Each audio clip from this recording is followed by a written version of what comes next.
Hey everybody, today Rahdo runs through his top 10 dice games, which was a very fun list to make because it meant I had to go back and play some of my favorite dice games so I could figure out how I ranked them relative to each other.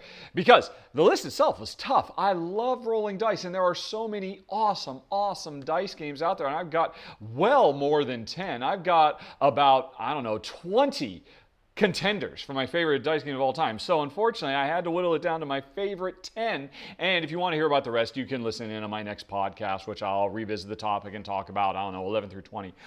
Also, before I get going, I should point out some people might be surprised by the absence of some games, considering they know they're my favorite games of all time, because hey, that game, Castles of Burgundy has dice in it. It's a dice game. Why isn't it on your list? Spoiler, Castles of Burgundy did not make my top 10 dice games.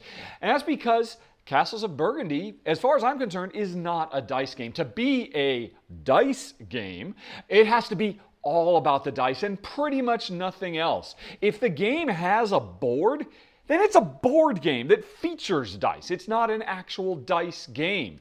Listen, I think I pretty much stayed true to that throughout this entire list. Actually, that's not entirely true. There are exceptions to that. But for the most part, everything has to revolve around the dice. The dice can't be something that drives some other element of the game or supplements it. It has to be the center of it. And so there will be a few games on there, not on this list that you would expect to see. But again, you can listen to more about that on the podcast, because right now I'm going to talk about those top 10, starting with number 10, Nations, the dice game. And I absolutely love this. Now, maybe that's no surprise because Nations itself is in my top 10 games of all time. I love Nations to bits. And while this is not my top 10, it made my top 10 dice.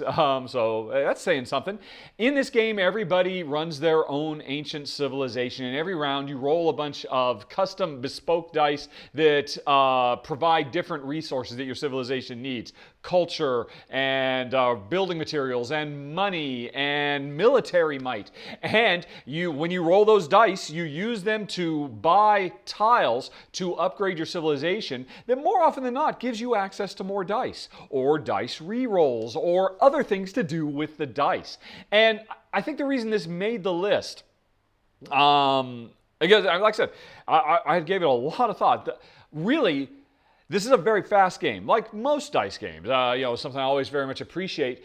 But over the course of the 4 ages you work your way through, you escalate hugely. You start out just rolling a few dice. By the end of the game, you've got a ton of dice. You've got a ton of tokens you can use to reroll. You have a ton of powers. You start out much weaker than you end up. And so this game has a wonderful sense of escalation and progression as you build a bigger and bigger civilization by rolling dice. Cool, colorful dice. And that's why it's my number 10, Nations the Dice Game. Now, on to number 9, Ancient Terrible Things. And this is actually one of the things I'm very keen on. One of the things I love about dice games in general is they can generally be in small boxes. Hooray, because I'm always running out of space on my shelves up here. And actually, originally, Ancient Terrible Things came in a bigger box. This is the expansion. And if I ever end up doing a run-through for Ancient Terrible Things, The Lost Chapter, which is an excellent expansion, one of the things I enjoyed most about it is I was able to get the whole big game box into this little tiny box.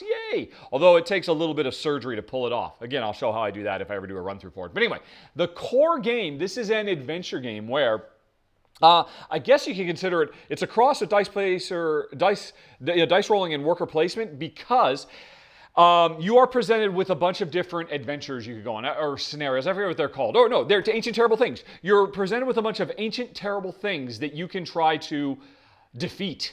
And you do that by rolling dice. But first of all, there's 6 of them out there. You have to choose which one you're going to go for, and then you roll the dice. And here's the thing. This game, like a lot of the ones that are on my list, at its heart is kind of a Yahtzee variant. You have a handful of dice, you roll them, and you take what you get, and if you don't like it, you re-roll to try to get some more stuff.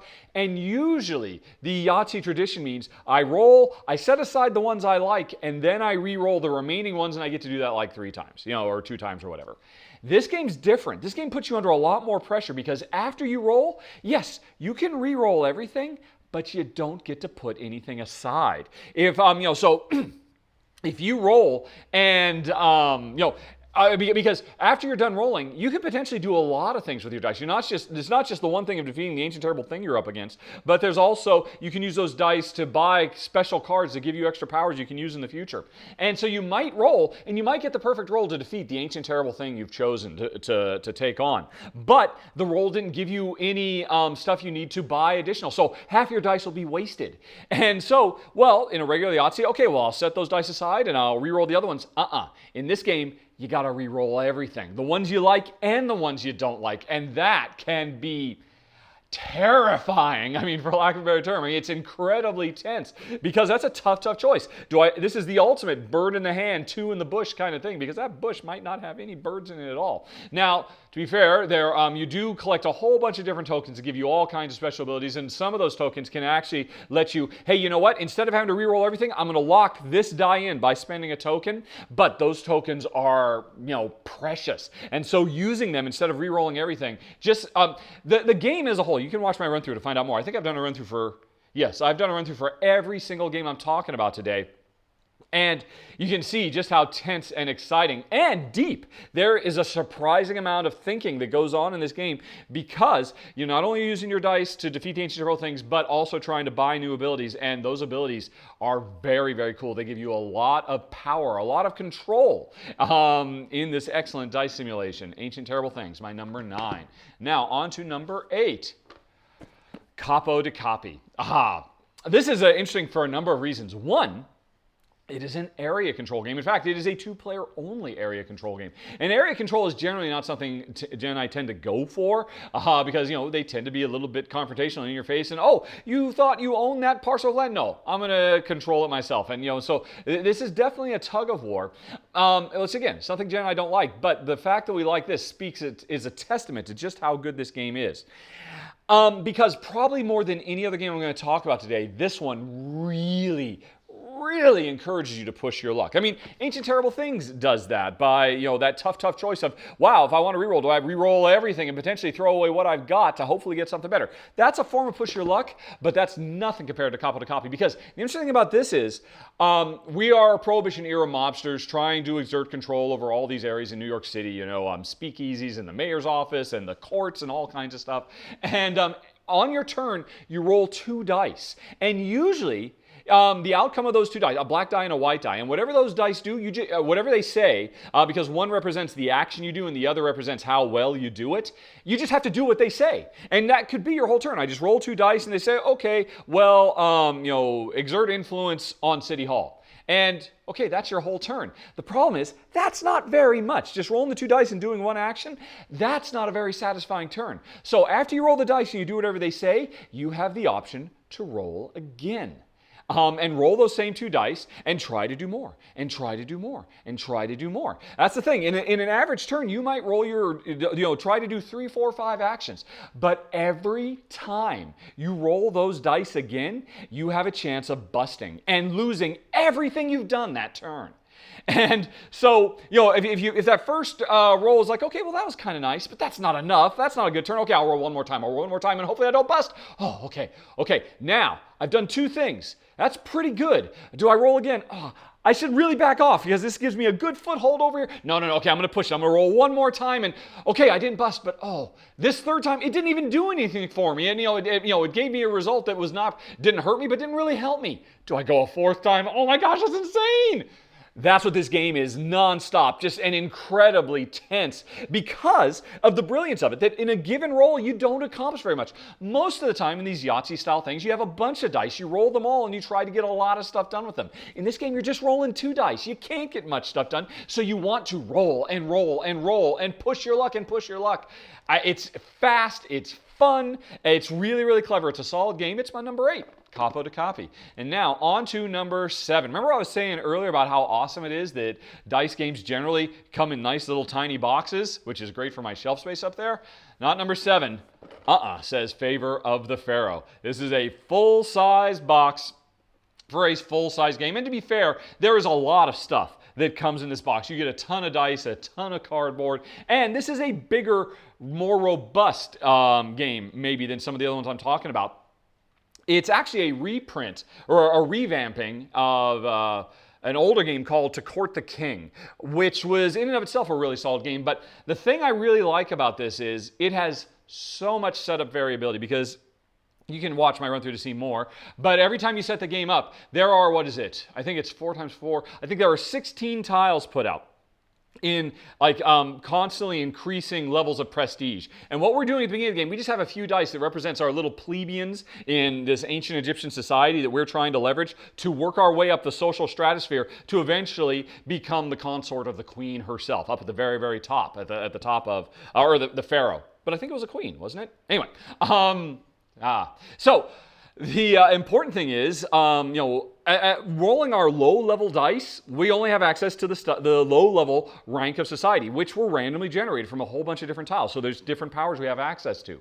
We roll, and we have chips that can let us re-roll and stuff like that. And we have to choose, okay, well, which of these low-level members of society am I actually going to use my dice to recruit? And that means getting more dice. As you work your way up this ladder, you're getting more and more dice, more and more powerful dice. But you're making decisions about, okay, well, if I make it to the second level and I can get this die or this die is going to help me with this column over here that I might want to work my way up. This one's just going to be more of a general all-purpose use. There is a surprising amount of decision making, and it's a fun game as you work your way up this pyramid, this ladder, trying to get to the top of society by rolling tons of dice. Gorgeous game, really solid components, really solid gameplay. Number 7, Favor of the Pharaoh. And now on to number 6, my other game that makes me shake my fist and curse, because look at this gigantic box for Colony. Oh, Colony, you did not need to be this big a box, but that's okay. I love you anyway. This is a post-apocalypse civilization rebuilding game where we are rolling dice to gather resources that we need to collect cards that give us special powers that let us manipulate the dice so we can roll more dice and grab more cards to get more points, to roll more dice, and it just creates, this, it's definitely an engine building game. Probably the most satisfying engine building game of everything I've talked about today. But what I like most about it, what really sets this aside is, in, I believe, every other one of these games, and in most dice rolling games, the way it works is, yeah, I roll my dice, maybe I get to re-roll them, maybe I don't. I make the best use of them I can for this round, and then we go on to the next round. In this game, you roll your dice, and you know what? If I don't have a particularly good use for these particular dice, I can store them, because every player has a storage card that they can store extra dice on. And in fact, you could even upgrade that so you can store more and more dice. So if the dice didn't go well for you this turn, they didn't give you what you want, just store them to use them in a following turn and build up for something really huge. I love that as a dice mitigation element that makes Colony really, really sharp. The other thing I really like about Colony is it has dice drafting. Because when it comes to my turn, I roll my dice, but I also roll these dice that represent the resources that can be found in the wilds. I roll that collection of dice, and then there's a dice draft between all the players. I get one, you get one, I get one. Everybody gets some dice on every player's turn. And so everybody's involved all the time, and that dice draft can be very, very tense. Do I take the die that I desperately need, thereby leaving you that die that you desperately need, or do I take the one? There's a ton of stuff. Also, like Favor of Pharaoh before, it includes a lot of setup variability. So every time you play, you can get a different collection of buildings that you're rolling these dice to try to build to get different special powers. Now, I should say a little bit of a caveat. This game, kind of like Dominion, really demands more expansion content. And I'm hoping for more expansion content, because if you can imagine Dominion, the creator of the modern deck builder, never got any expansions, you might get tired of it after a while. I think this could be true for Colony as well, and I'm hoping Bezier Games won't let us down and will bring out some more expansion content to give us more cool special abilities. But as it is, I'm still enjoying it. It's my number 6, Colony. And now on to number 5. Yay, back to smaller boxes, CV. Now, I'll be honest. I'm not going to say, strictly speaking, if I was judging this solely by the gameplay, this is another roll, re-roll, Yahtzee, style game where the dice are used to get cards that give you more abilities, to give you more dice, kind of like what's come before. And I would not say this is the best one. In fact, probably this one could give you the most analysis paralysis of them, because by the end of the game, kind of like Nations, but even more so, you can have so many dice and so many special powers you're rolling that your turns can become very, very complex, and it can kind of bog down a little bit. So I'm not saying it's the best from a gameplay point of view. It would rank higher. It'd probably be, heck, maybe number 10. But what puts this over the top for me is the theme. Because in this game, you are building your life CV. You are telling the story from birth to old age of a character. And the cards you're drafting are not, elements of a society or buildings for your post-apocalypse or, ancient terrors to fight. In this game, the cards you are rolling these dice to try to get to score points represent chapters in a well-lived life. Your first job, your first love, your first hobby, and your second job, your second love, your second hobby. As you go from childhood to young adulthood to middle age to old age, and at the end of the game, the winner is the person who lived the best life. The theme in this game is so wonderful and charming and evocative. We just absolutely love it. The gameplay is good. Don't get me wrong. I'm just saying it's not as good as some of the other games here, but the theme elevates this so much. I absolutely adore my number 5, CV. And now on to number 4, and this is a classic. This one, I'll be honest, this one is maybe ranked at number 4 in part because of nostalgia, but I don't care. My number 4 is Roll Through the Ages. This is a great, great game. This is the one that introduced me and Jen to the modern designer board game concept of, hey, why just have Yahtzee just be rolling trying to get random abstract combinations of dice when you could be using Yahtzee mechanisms, which work really well. Roll, set some aside, roll, set some aside, roll. Now you're stuck with what you got. But in this game, instead of just rolling regular dice, you're rolling these awesome wooden dice that, well, heck, much like Nations, provides your young fledgling society with all the resources they need. Labor to build the ancient wonders of the world, or cities, agriculture to feed your people, and supplies to invest in technologies to give you more control over the dice and all kinds of stuff. There's a lot going on here, and yeah, heck, maybe like CV, maybe the gameplay in this isn't quite as clever. It's pretty straightforward. In part, this was ranked so high because, again, it was such a watershed moment for me and Jen, in terms of our evolution in modern board game design. In fact, heck, if you go watch my top 10, it wasn't a top 10, it was the first 10 games, modern designer board games I ever played. You can do Rahdo First 10, I believe, as a search in Google or YouTube to find that. You'll find out just how important this game was for me and Jen in our overall evolution as modern gamers. But that aside, this is still a really rock-solid game. The Yahtzee stuff works. The engine building and the civilization building is very, very compelling. I think what sets this aside more than anything else, there's 2 very cool things. One is, I'm not going to open it right now. You can go watch the run-through to see more. The components for this game are stellar because everybody's civilization is represented by a piece of paper that you write on and a wooden block with pegs that you can use to keep track of all the resources you're developing. All the weapons and ore and food that you stockpile for your civilization. And the form factor for this game makes it super ultra portable. Jen and I have actually successfully played this game on the chairback trays on airlines for long airline flights because it's super tight, super portable, and it's resistant because you're using wooden blocks with pegs in it to keep track of your stuff instead of like cubes on a piece of paper or something. It's jitter resistant too. So you could play this in a moving car if you wanted, if you're in the back seat and you got a long ride. Or like I said, Jen and I have done this on a plane. Also, there is a very, very clever system for how you store resources that makes for some very interesting decision making as well. It's not just as simple as, oh, I'll just take a bunch of stuff and hoard it till later. It's really clever. It's wonderful. It's my number 4. It's Roll Through the Ages. And then on to number 3, Tiny Epic Galaxy. I'm amazed. This is actually the Tiny Epic Galaxy and the first expansion for it, all squeezed into the tiny box. Although this is a solid brick of stuff. I could barely fit everything in here. This is a very, very sharp game.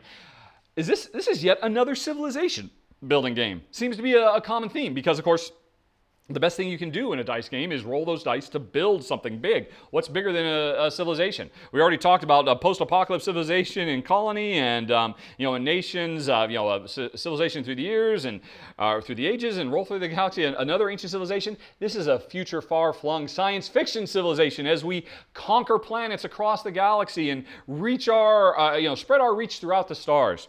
It's a sharp, sharp game. Again, rolling dice to drive everything. And there's a lot of interesting stuff going on. This is it's a sort of area control game, kind of an area control race. Can be a little bit of conflict in the game. I mean, in fact, actually, there are some expansions available for it that can add a lot of conflict, although Jen and I don't use those. But I think what really elevates this more than anything else is, one of the things you're doing, rolling your dice and re-rolling and trying to get the perfect dice that you need every round, you're gathering resources, and one of those resources is culture. And you often need to use that culture to, purchase other planets to increase your reach and all that. But culture has another use, which is on your turn. If you roll dice that would be perfect for me, I can spend culture to piggyback off of your activity. So it's kind of a shades of San Juan, Puerto Rico, Race for the Galaxy in here, but with dice. And that one extra little twist makes this game so wonderfully interactive and full of interesting, tough choices. Never mind the fact that it's already gotten one very nice expansion that, again, just barely fits in the original tiny box, that adds a bunch of new features. I've done run-throughs for all this stuff, so you can see more, but suffice to say, Tiny Epic Galaxies is phenomenal. It's number 3. And now, number 2, I'm going to kind of cheat a little bit. My number 2 is officially Roll Player, which is an awesome, awesome dice drafting game. For every round, we roll a bunch of a common pool of dice. I mentioned this briefly. This was a small part of Colony. Here, it's the entire game. Every round, we roll dice, and chances are all the players want all of those dice, but you can only get some of them, and it's usually pretty clear that this dice is particularly valuable for me, but kind of valuable for you. And every round, the dice draft in this game is incredibly it's just agonizing in a good way. I mean, the decisions are very, very tough. But what we're doing in this game is we're collecting those dice to roll the perfect role-playing character, RPG character. We are trying to collect dice to collectively establish what our fantasy adventure characters, strength, intelligence, wisdom, dexterity, constitution, and charisma are. And a perfect 18 in all of those is great, but of course you can't do that. But we're trying to, in each one of those categories, draft dice and put them in place to get, like 666 would be 18 in one category. And that would mean I've got 18 strength in the old style D&D parlance. I mean, this game, it's kind of meta. You're not playing a role-playing character. You're playing a pen and paper RPG fan rolling up their character. It's a wonderful theme. The gameplay is incredibly tense with, again, this is full of special power cards that you're trying to buy as well. In addition to drafting the dice to get your character built up, you're also always keeping in mind the items and equipment and weapons and stuff that you can get to make your character even better.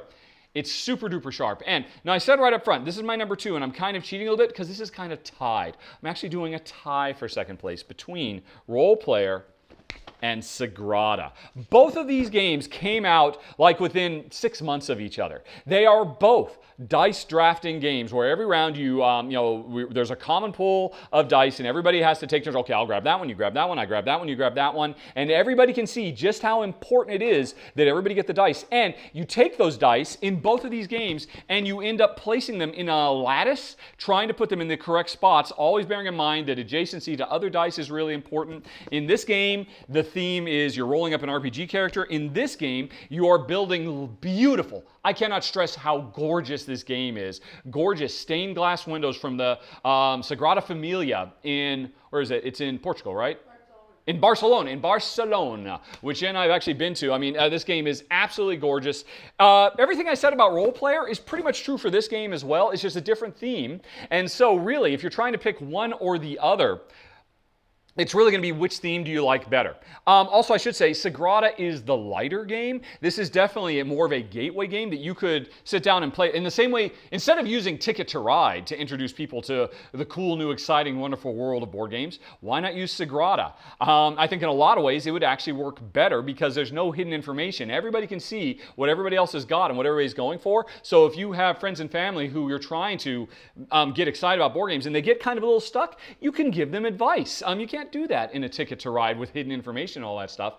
This is a phenomenal game. It's every bit as good as Roll Player. They have similar gameplay, but Very different theme and a different way. This is a heavier, more complex game. There's a lot more going on. This is lighter, more family friendly. They're both excellent. They are tied for number 2, Role Player and Sagrada. But that leaves number 1, and I'm sure a lot of folks out there know what it's got to be. I think Jen would kick me out of house and home if our number 1, not just hers, it's mine too, would be Roll for the Galaxy. And woohoo! And actually, like, what was it? Tiny Epic Galaxy and Ancient Terrible Things, or actually Ancient Terrible Things specifically. The original game came in a big, gigantic box, which was huge and wasteful, which was really annoying, like Colony and Pharaoh. I want small boxes for my small dice games, publishers. Fortunately, the expansion for Roll for the Galaxy Ambition, you could fit the entirety of the original game and all the expansion content in this smaller box, although this is now a very tightly packed box as well. But anyway, this is a great game with a great expansion. It is another building and expanding your interstellar galactic empire. Rolling dice. This game is a bunch of special dice. There is so much going on in this game, and it features so many cool, wonderful gameplay mechanisms. Simultaneous reveal, piggybacking off of other players. Building engine building. Tons and tons of stuff. It's absolutely phenomenal. I'll watch my run through to find out more. But that's it, folks. Number 1, and for Gen 2, you would not disagree with that at all, right? Not at all. Is Roll for the Galaxy. Best dice game on the market for our money anyway. And that's it, folks. A quick top 10. And like I said, I'm sure there are quite a few wondering, hey, where's Escape? Where's a bunch of other games? Well, you can listen on the upcoming podcast, which you can find at podcast.rahdo.com, and I'll talk about why some games didn't make this list and which ones didn't quite make the cut and all that. But otherwise, that's it, folks. Thanks for watching. Have a very, very nice day. Talk to you later. So long. Bye-bye.